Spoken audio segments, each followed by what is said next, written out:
사랑하는 성도 여러분, 오늘 우리는 모든 것이 하나님의 은혜입니다 라는 제목으로 함께 말씀을 나누려고 합니다. 오늘 함께 읽은 본문은 이 어제 말씀에 이어 하나님의 말씀대로 이 애굽 땅에 우박과 불이 떨어지는 모습과 이로 인하여 애굽의 왕이었던 이 바로 왕의 반응이 나타납니다. 그렇다면 오늘 말씀을 읽고 우리 성도님들께서는 어떤 첫 인상을 받으셨습니까? 우리는 오늘 말씀을 보며 이 하나님의 심판이 정말 무서운 것임을 먼저 깨닫게 됩니다. 25절을 보십시오. 이렇게 말합니다. 우박이 애굽 온 땅에서 사람과 짐승을 막론하고 밭에 있는 모든 것을 쳤으며 우박이 또 밭의 모든 채소를 치고 들의 모든 나무를 꺾었으되. 이 하나님의 심판으로 인하여 이 하나님을 믿지 않는 모든 것들이 어떻게 되었습니까? 이 사람과 짐승을 막론하고 이 모든 것이 무너지기 시작합니다. 더욱이 이 31절과 32절을 보면 이 우박이 내리던 시기에 이 삼과 보리가 상하였다고 말하는데요. 이 삼과 보리는 애굽인들이 옷을 만들었던 것이었습니다. 이 농작물이었습니다. 즉 애굽인들이 옷을 만들 때 썼던 농작물이 모두 파괴된 것이었고, 나아가 32절을 보면 아직 밀과 쌀보리는 우박이 내리던 시기에 나타나지 않아서 망가지진 않았지만 상하지진 않았지만, 우리가 잘 아는 이 메뚜기 재앙을 통하여 이 역시도 망가지고 모든 것이 파괴되는 것을 볼 수 있습니다. 즉 애굽에 있던 모든 의식주 역시도 하나님의 심판으로 인하여 멸망당하게 되는 것이지요.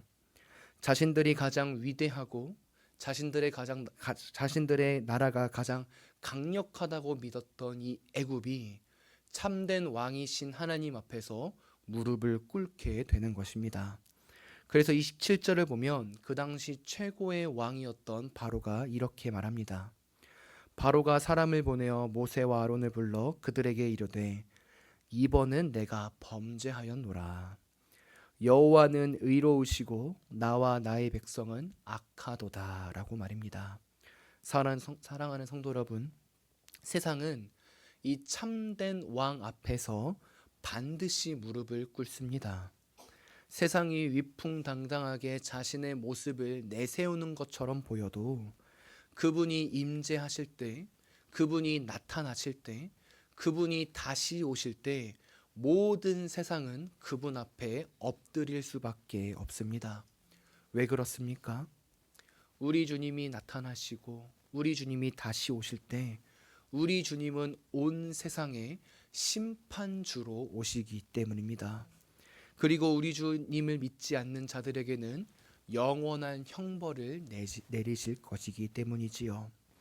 오늘 본문이 나타나는 이 우박, 아니 10가지 재앙보다도 우리 주 예수 그리스도께서 다시 오실 그날 이 세상은 반드시 심판당할 것입니다.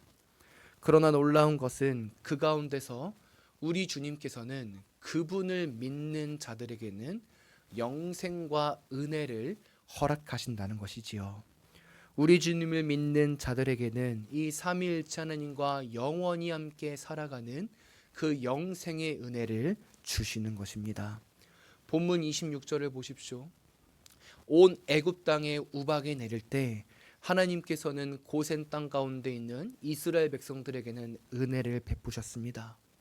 이것보다 더 큰 은혜가 무엇입니까?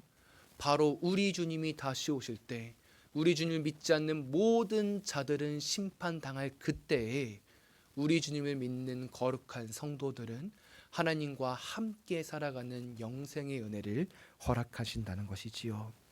이 우박이 내리지 않는 은혜보다 비교할 수 없는 하나님의 은혜가 우리에게 주어진다는 것입니다. 그러니 우리는 오직 우리의 참된 왕이신 하나님만을 믿어야 할 줄 믿습니다. 세상이 우리의 왕이 아니라, 세상이 우리의 주인이 아니라 우리를 구원하시고 자녀 삼으시고 거룩한 성도로 이끄시는 우리 주 하나님만이 우리의 참된 왕이심을 믿고 고백하는 우리가 되어야 하는 것입니다. 그런데 오늘 본문을 자세히 보면 이상하게도 이 세상을 대변하고 있는 이 바로 왕 역시 이 은혜를 경험한 것처럼 보이기도 합니다. 27절 하반절에 보십시오. 이렇게 바로가 이야기합니다. 이번은 내가 범죄하였노라. 여호와는 의로우시고 나와 나의 백성은 악하도다. 이 바로의 말이 어떠합니까? 이 앞뒤 문맥을 다 잘라서 보면 정말 믿음의 고백인 것처럼 보이기도 합니다. 그런데 우리는 알고 있습니다. 무엇을 말입니까? 바로 이 바로의 말은 믿음의 고백이 아니라는 것을 우리는 확실히 압니다. 더욱이 오늘 본문 34절이 그것을 확증하고 있는데요. 보십시오. 바로가 비와 우박과 우레소리가 그친 것을 보고 다시 범죄하여 마음을 완악하게 하니 그와 그의 신하가 꼭 같더라. 이 하나님의 재앙 심판이 멈추자 바로의 마음이 다시 완악해지고 범죄하기 시작했다고 합니다. 성도 여러분, 그렇다면 왜 바로는 이러한 모습을 보여준 것일까요?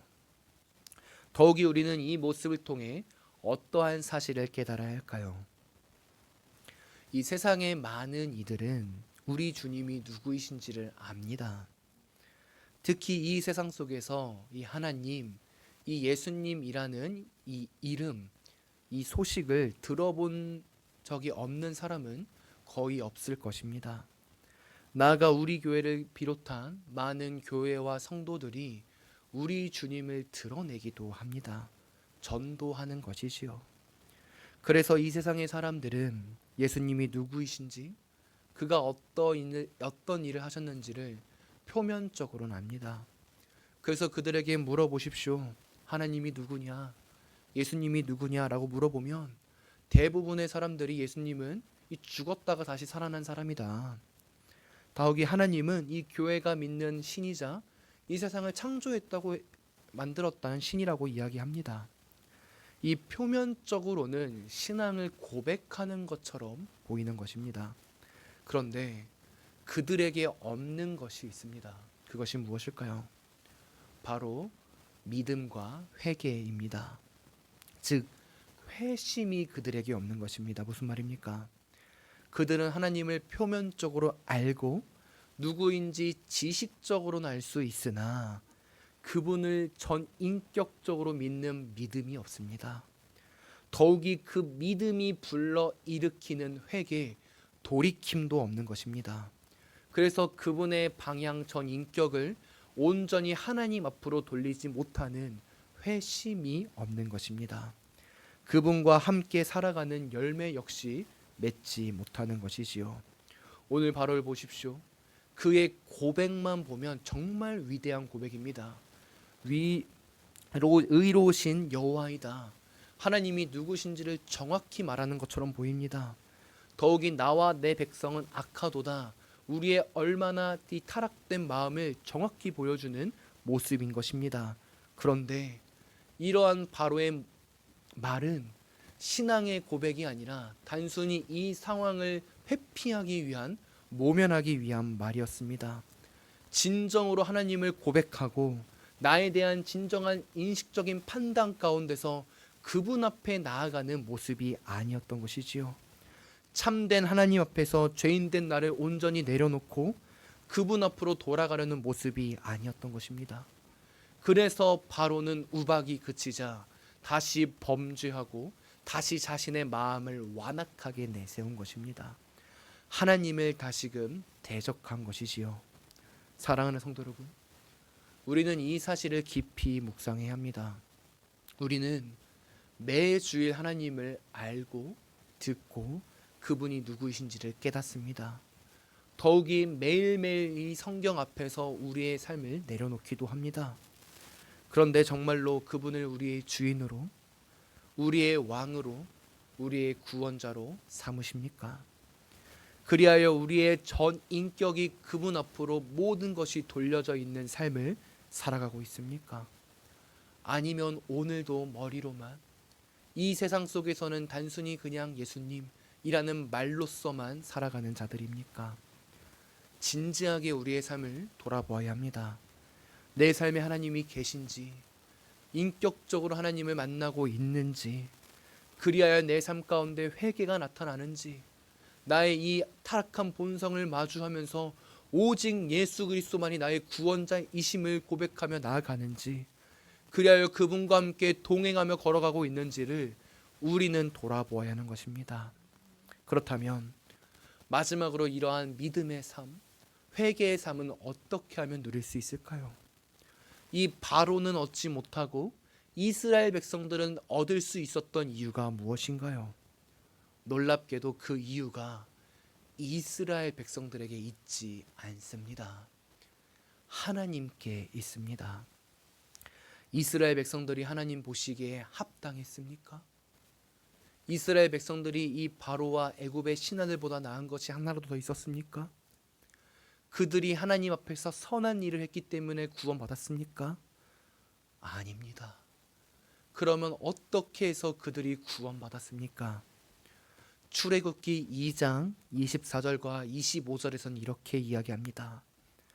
하나님이 그들의 고통 소리를 들으시고 하나님이 아브라함과 이삭과 야곱에게 세운 그의 언약을 기억하사 하나님이 이스라엘 자손을 돌보셨고 하나님이 그들을 기억하셨더라. 아멘.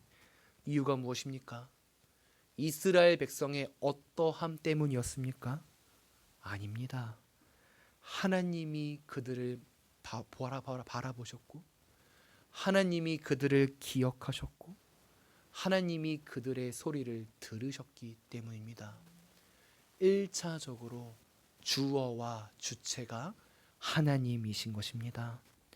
하나님이 먼저 하셨고 하나님이 일하셨고 즉 하나님이 은혜를 베풀어 주셨기 때문에 이스라엘 백성들이 구원의 은혜를 누릴 수 있었던 것입니다. 사랑하는 성도 여러분, 모든 것이 하나님의 은혜입니다. 우리가 하는 것이 없습니다. 그리고 우리는 그 은혜를 먼저 받고 누리면서 그 은혜를 알고 믿고 나아가면서 돌이키고 우리의 삶을 행하며 나아가는 것입니다. 원하기는 오늘 우리의 삶 가운데 나의 모든 의를 내버려 두고 하나님의 은혜를 간절히 소망하는 우리 귀한 성도님들이 되기를 소망합니다. 그리고 그럴 때 우리의 삶이 바뀝니다. 오늘 29절 본문 29절을 보십시오. 이 세상이 여호와께 속한 줄을 알게 할 거라고 모세가 이야기합니다. 은혜가 없었을 때는 이 모든 것이 세상이 주인인 것처럼 나아가게 됩니다. 그러나 은혜를 통해 하나님을 알고 그분을 믿고 회개하며 나아가니 어떤 일이 벌어집니까? 이 세상의 주인은 하나님이시다. 그분을 바라볼 수밖에 없다. 그분을 따라갈 수밖에 없다. 그분의 위대하심을 인정하며 나아갈 수밖에 없다라는 고백이 우리의 삶 가운데 자연스럽게 나온다는 것입니다. 그리하여서 우리의 삶의 모든 방향이 바뀌는 것입니다. 이제는 세상이 주인이 아닌, 세상의 가치가 아닌 오직 삼위일체 하나님만을 바라보며 살아가는 우리가 되는 것입니다. 아무도 사랑하지 않는 이들을 우리가 먼저 사랑하게 되고요. 용서할 수 없는 그들을 용서하게 되고요. 남들이 다 하는 이 악한 모습을 벗어버리고 이제는 주님이 원하시는 방향으로 나아가는, 오직 세상의 주인이 하나님이심을 믿고 나아가는 거룩한 성도로 나아가는 것입니다. 원하기는 오늘 이 한 날 우리의 삶이 은혜로 가득하여서 하나님을 닮아가는 삶이 되기를 원합니다. 특히 은혜로 우리 주님을 온전히 믿고 그분 앞에서 죄를 멀리하며 온전히 삼위일체 하나님께서 기뻐하시는 한 날이 되기를 소망합니다. 이 세상의 가치를 따라가지 마십시오. 죄를 멀리하십시오. 오직 우리 주님과 함께 더불어 나아가십시오. 그리고 그런 모든 모습들은 우리 주님이 은혜를 베푸실 때 가능합니다. 오늘 이 새벽에 이 날 기도할 때 하나님, 우리에게 은혜를 베풀어 주셔서 오늘 이 한 날 은혜로 말미암아 주님과 함께 승리하는 한 날 되기를 소망합니다 라고 기도하며 나아가는 우리가 되기를 간절히 소망합니다.